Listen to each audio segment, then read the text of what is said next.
Hola, estudiantes. I hope you had a wonderful summer and are just as excited as I am to get back in the groove.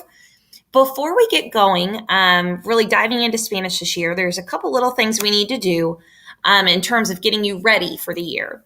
And one of those is making sure you have the International Keyboard installed on your device.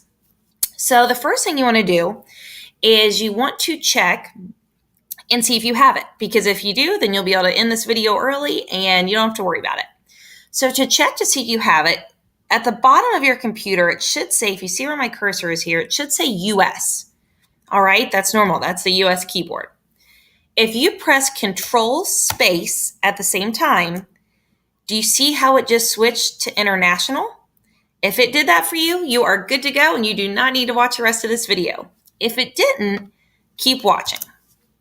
So what you want to do, if that did not change for you, to say this INTL, if it still says US, you want to go into your settings. So let's click on that, and it's going to open up your settings bar here, okay? You're going to want to scroll down to where it says device, and underneath that where it says keyboard, okay? So click on keyboard. All right. Once it gets you to keyboard, you're going to go all the way to the bottom here where it says change language and input settings, and click that. Okay. So once you're at language and input settings, where you want to go is right here in the middle. Do you see where it says input method and it says US keyboard? What you're going to want to do is, you see I've already got my international keyboard. Yours won't say that. It'll just say US keyboard. You want to press Manage Input Methods and make sure you check this US International Keyboard. Okay, that's really important. And once you have that, then you're done. That's all you need. You don't have to click anything else specific or special.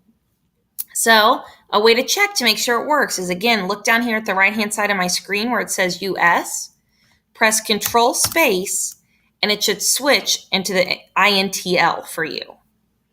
Now, something I want to show you is why it makes accents so incredibly easy. If you're working on a Mac or PC, it's definitely not as easy as it is on a Chromebook. Don't think I've ever found accents easier than on a Chromebook. So let me open up a doc for you. And let me show you exactly how you would put an accent in.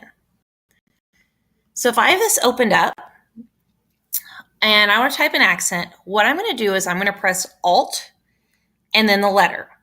The important thing is you have to use the Alt to the right-hand side of the space bar, the little Alt, in order to get your accents. So let me make this a little bit bigger so you guys can see. So if I press Alt to the right of the keyboard and the letter E, I get an accent over my E, as long as I'm in this international keyboard.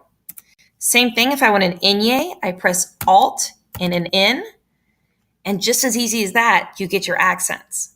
All right. Another thing that's important is we do have the upside down punctuation.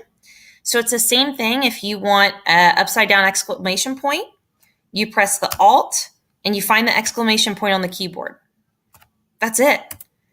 And same with the question mark, Alt and the question mark. So if you're ever in a Google Doc and you're typing, or even in Schoology and need a quick, change to an accent, all you have to do is press Alt and the letter, as long as you're in this international keyboard. And do you remember how to go back and forth between your keyboards? Because that is something I've become a pro at. You just press Control Space and it's going to switch you back. Oh, you know what? Now I need an accent. Control Space and I'm in the international keyboard. I hope that was helpful. If you have any questions, please don't hesitate to ask. Adios.